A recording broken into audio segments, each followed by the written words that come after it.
Welcome everyone to another video, an old school styled video where we're talking about 7 tanks that I believe to be the best at something, or the best for something, or the worst at something, who knows. But today we are talking about taking it slow. More specifically, 7 tanks to keep in your garage that are good and you should play more often. However, YouTube won't fit this all into one title, so therefore, it's not going to be called that. So we're just talking about 7 tanks that I think you should keep in your garage, especially if you're a newer player, or if you're just trying to relearn the game because the meta has changed so much. Well, some of the best advice I had ever been given when I first started playing this game was my good buddy, AK Fisherman, who said, Clone, or I guess he would call me by my name, Solomon, when you start this game, take your time getting to tier 10. Now, he had played on PC, he had played in beta, he knew all about this game, and he knew exactly how much people want to make it to tier 10, but he said, take your time. And let me tell you something, it took me 11 months to get through to my first tier 10. 11 months. I didn't have premium time. The only premium tank I had was T14 for participating in beta. It was a grind. These days, you don't need any of that. You just need to whip out your credit card, or your mom's credit card, or your father's credit card, or you know what? Steal a credit card. And your cat's credit card. Honey, we're talking realistically here. No cats have credit cards. Mine does. Okay. You could just pay your way to tier 10 immediately. 6,000 credits, sorry, 6,000 gold, aka less than $30. Boom, you're at tier 10, just like that. It's easy now to get there, and it's kind of frustrating because you have all these players now at tier 10 ruining matchmaking because they don't know what they're doing, and I have to tell those players, listen guys, you are missing out. Start over. Don't play your tier 10s you've bought until you have a tier 10 that's similar. Play through tech trees to help you learn how to play the game. And the first tank that I have on this list is one of the most all-round tanks in this game. It is the T3485. And the reason I think this is a tank you should get and a tank you should keep is because this tank plays like the tier 4 in this line, plays like the tier 5, obviously it plays like the tier 6 because it is a tier 6, it plays exactly like the tier 7, and it plays like the tier 8, even somewhat like the tier 9 and the tier 10. The way this tank line evolves allows you to know, hey, I played the tier before, I know how to play this tier, or if it's a little bit different, that's okay, I'll figure it out. Because it's not so different.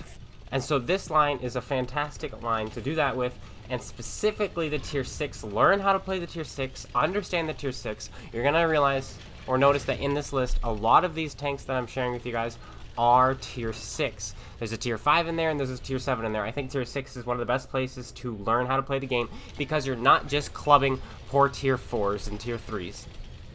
The lowest tier you can face are tier 5s. Tier 5 is when the game starts to get competitive, and the highest you can face is tier 8. And tier 8 can be frustrating, it's at least not as cancerous as tier 10. And so tier 6 is kind of the magical number if you want to learn how to play the game. Tier 6 is the place to play. You're going to learn a whole lot. And so number 1 on this list, or should I say the first one on the list because there's no particular order at all, is definitely the T3485, the Russian tier 6 medium tank. If you don't have one already, go get it. If you're new to the game, if you're trying to relearn the game, go back, pull this thing out, play it a bit, and then start moving up the tiers, 1 tier at a time, and relearn how to play.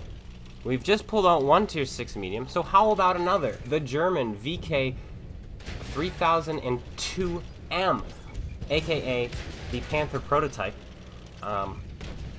This tank is phenomenal. It blew me away just how good this tank was when I pulled it out. It was like, wait a minute, holy moly, Baconator kept telling me this tank was amazing, and holy cow, he was right. This tank is nuts that it is a tier 6. It's got the same hull armor as the Panther at tier 7, but you're at tier 6. You can learn to side strafe, you can learn to angle, you can learn how to use a really nice gun, accurate, high pen, high DPM, all that jazz, and it plays exactly like the rest of the line. Another tank I almost featured in this list was the Panzer IV, for the same reason, where it's kind of an all-round medium tank. You've got a standard single shotgun, then you also have a derp gun. I decided not to throw that one up here because tier 5, you're fighting tier 4s. It's not going to be as fun, not going to be as good for learning, and you're just going to want to derp with it. And so I threw on here instead the VK, which I think is a fantastic choice, because also not only are you learning how to play the game, but when you do decide to move up to tier 7, it's the same playstyle. And then tier 8 is the same playstyle. And then tier 9 is the same playstyle. And then tier 10 is the same. This tank teaches you how to play the entire line. Just grab it, hold on to it, keep it, go for marks on it, have fun with it, see if you can get a mark of excellence, see if you can get 2 once you get 1, see if you can get 3. Learn how to play the game, start lower. Plus these tanks, they're not too hard to grind for. It's only tier 6. You can get to tier 6 in a couple of days. And you don't have to spend much time grinding. You're like, okay, boom, I got to it. I got to tier 6. I have what I want. And I didn't need to whip out my mom's credit card to get it. I grounded it myself. Ground it or grinded it? Ground it, I think. Anyway, oopsies. Block this guy. So we've just talked about medium tanks and which ones you should go for and grab and learn how to play the game. So what about heavies? Well, there are 3 in particular that I definitely think every tanker needs to get in their garage and play. And that would be, number 1, the KV-1. Probably the best heavy tank in the game to learn how to play with. Learn how to play the game in. It teaches you about armor. It teaches you about side scraping. It teaches you the game, basically. The game revolves around armor. And this tank teaches you just that. I could have shot that light tank, but I wanted to save it for the T-29 in this instance. Now, the thing about the KV-1 and why I almost didn't have it here is because it does have a derp gun you can use, as well as have the single shot. I do not think you should use the derp gun on this vehicle if you are going for learning. If you're a new player, use the single shot, use this 85mm, which I'm shooting HE out of and failing with. Use this gun and learn to aim your shots, learn to pen your shots, don't depend on HE, and you're gonna do really, really, really well. Another tank that's just like this one that I would also recommend is the T-150, the tank directly after this one. In fact, that one might be even a little bit better, but guess what? You learn how to play it with this tank. Then you get a bigger gun, more armor, more hit points, better mobility. It's just an all-around better tank at tier 6, and you don't have to worry about fighting tier 4s. It'll really help you play. So get on the game, grind yourself a KV-1 if you haven't already, and if you have, and you're still struggling with the game, drop back down to it, play the KV-1, play the T-150, learn how to angle your armor, learn how to side scrape, learn how to use your hit points, learn how to use your gun, the bare basics of the game, relearn them, and get back up into the higher tiers once you do. Moving up a tier, we have another heavy tank, this time the VK3601H. This heavy tank is nuts. It's got the same hull armor as the Tiger, but it's more mobile, and it's a tier lower. So if you've ever played the Tiger, you know that armor kind of suffers, especially when you're fighting tanks of the same tier or higher tier. Only the lower tiers really struggle to go through you, and even then, they can pen you. Like tier 5s can still go through your flat 100mm of armor. This tank, however, you don't need to fight tier 9s in it. And tier 8s, though you do have to fight them from time to time, you're more often fighting tier 5s, 6s, and 7s. Which in this game, we're fighting just tier 5s and 6s. Our armor works. And you also have side armor, just like the KV-1. This tank teaches you to angle, which is what we're doing here. We're doing a lot of angling, going around corners at 40 degrees, getting them to bounce off of us, prioritizing our shots, going after the right targets, going in for rams, stuff like that. You're heavy, you have mobility, you have armor. Look at that, we're fighting him at an angle, so that he's hitting our upper plate angle here. That time we weren't angled and he pens us there because we wanted to go for the ram. We kind of straightened up, squared up to him so we could ram him for that last bit of health, which was, I believe, 1 hit point. But otherwise, this tank is going to teach you. It's going to teach you to angle. It's going to teach you not to rely on your armor, kind of like the KV-1 did. But if you're going to get shot, to angle. If you're going to get hit, angle. This game in World of Tanks is not about taking shots unless you're in something like the Mouse, or you're in the E3, or something that you think, you know what, if I take hits from my team, then my team aren't being shot at, and they can make the play. You can absolutely do that. But in a tank like this, you can't really do that. So instead, you're allowing yourself to take these cheeky shots like I am, not exposing myself, but if I'm going to get hit, to angle. And I have so much health that I was willing to push over into those tier 5s and let them shoot me. And I did. And we survived. and we're okay. And we're up to 2800 damage because our DPM is insane. We haven't needed to shoot premium rounds. This tank will teach you so much about angling. And you don't have to worry too much. You're not going to get super punished for making a mistake. Yes, okay. You're going to get punished if you come across a KV-2 or another tank with a 152. That's going to hurt. It's going to hurt anyone's day. And it might even pen you. Yes, that's absolutely true. However, more often than not, you are not going to get punished super hardcore. Look, I'm going to get shot, so watch what I do. Do you see that little jerk move I do there? This tank can do that. 50% of the time, I would say I'm probably going to get penned there, the way I moved. But you know what? I still did it. This tank got away with it. It teaches you to do little things like that. Pull it out, play it a few times, and just see how good it is. You're also going to have terrible games in it because its armor doesn't mean anything sometimes. That's true, and its gun has no pen. That's true. But that's why it's here, to teach you. It's not here to win games for you. It's not here to do all the work for you. That's the point of these tanks. These tanks don't do the work for you.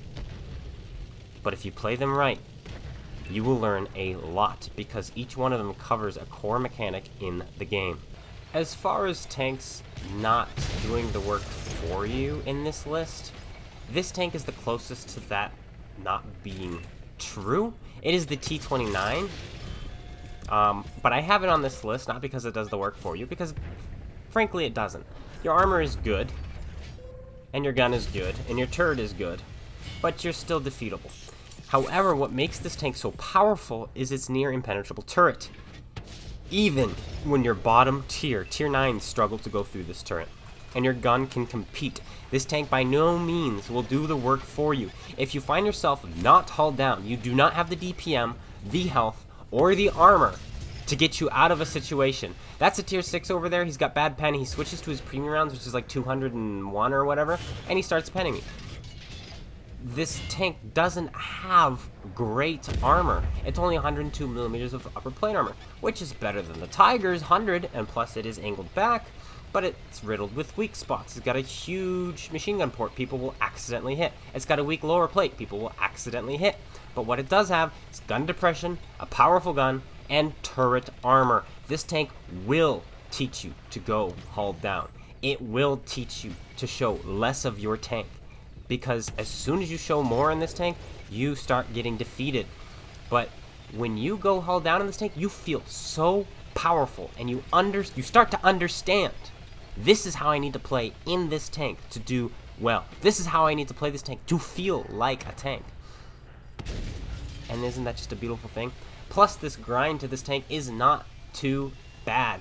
Getting it fully upgraded is kind of rough, but the tier 4 is pretty fun. Well, the M103, I don't know. Or M3 Elite, I don't know if it's pretty fun. I kind of like it, but hey, you know what, that's just me. But then you have the T1 Heavy, which is great. The M6, which is even better. The same tank, but basically just upgraded, and you go up a tier. And then you have this tier 7. It's the only tier 7 in this list because it's the only one that really teaches you how to go hull down. And then the tier 8 plays the same way. The tier 9 can play the same way. The tier 10 can play the same way, albeit not as well tier for tier. But it teaches you to go hull down. And guess what? The British Heavies play the same way. They teach you to go hull down. And so by playing this tank, you learn all about the other tanks that can go hull down and use gun depression, just like the Polish Heavies. This tank isn't just it's only teaching you how to play this one tank, this one niche line. No. It's teaching you to hull down. And there are other tanks, like the Russian mediums and the Russian heavies. Those ones also are fantastic at going hull down in. They don't have as much gun depression. That's why I think you should start with this one to learn how to do it. But otherwise, this is just a fantastic tank to learn how to play the game. Another core mechanic. Going hull down. Showing none of your hull, only your turret, as little as possible, and punishing the enemy because they can't do anything about it. Pick yourself up a T-29 if you haven't already, and if you have, play it! For the love of Pete! Play the T-29. Learn it. Understand it. Get good at it. And frankly, have some fun. It's a good one. Our first and only tank destroyer in this list is the Hellcat. A lot of tank destroyers are very niche, meaning they each play differently. Because you've got the SU-100, big gun, no armor, no view range, just goes splat right in the faces of enemies. Then you have the Jackson, which is just like this tank, has no armor still, but is slower. Like, don't really want to hold on to that. Then you have the flat Panzer, the Panzer IV thingammer, Jagdpanzer IV. There it is. High camouflage, low penetration, high DPM. Just another tank that's very niche. And that's the case for a bunch of them. And then you have the British AT-8. High armor, kind of, lots of weak spots, slow, good gun-ish. Churchill GC, same thing. You have all these tanks, very niche, and so the reason I have the Hellcat here are for a couple reasons. Actually, a few reasons. One, it's got a powerful 90mm that will teach you the power of a tank destroyer.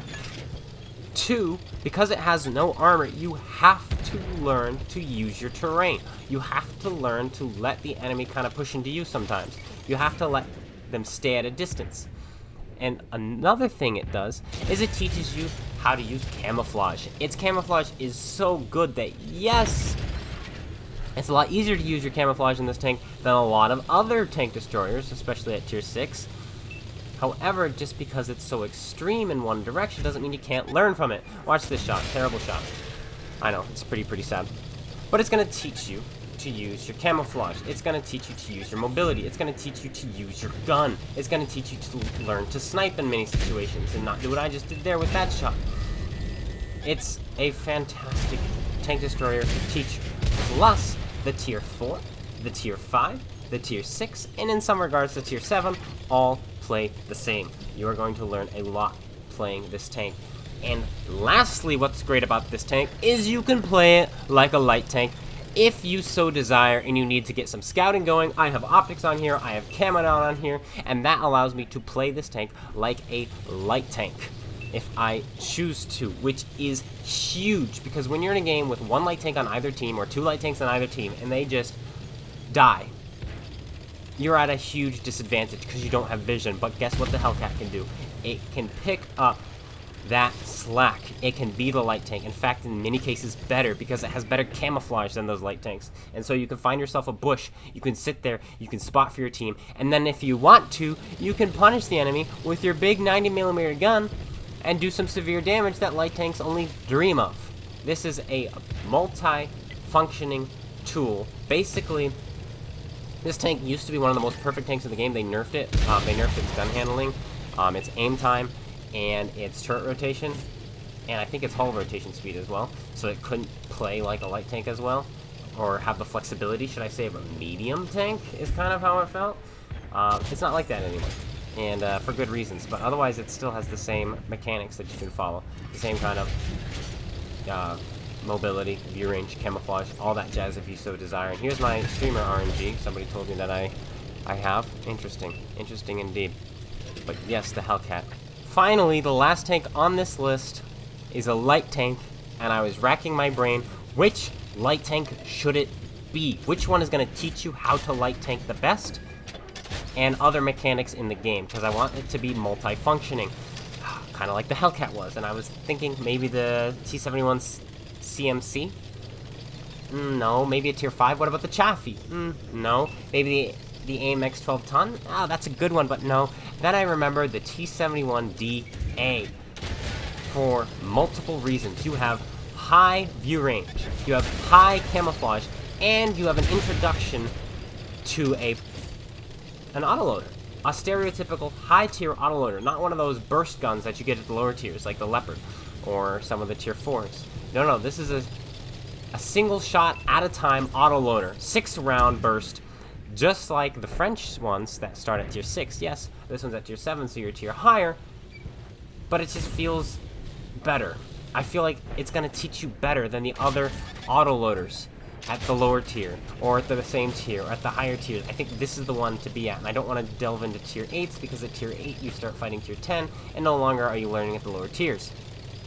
I think this tank teaches you how to use camouflage, how to active scout, how to boost your view range, how to burst and ambush people. It teaches you all those things, and you do not need to learn all of that at once when you pull this tank out. Do one thing at a time. I think the first and foremost thing you should learn when you're playing this tank is how to scout. Learn how to scout and keep yourself alive so that you don't need to worry about dying, so that you can use your burst. okay? Learn how to outplay the light tanks. Learn how to get them killed so you have full range on a map.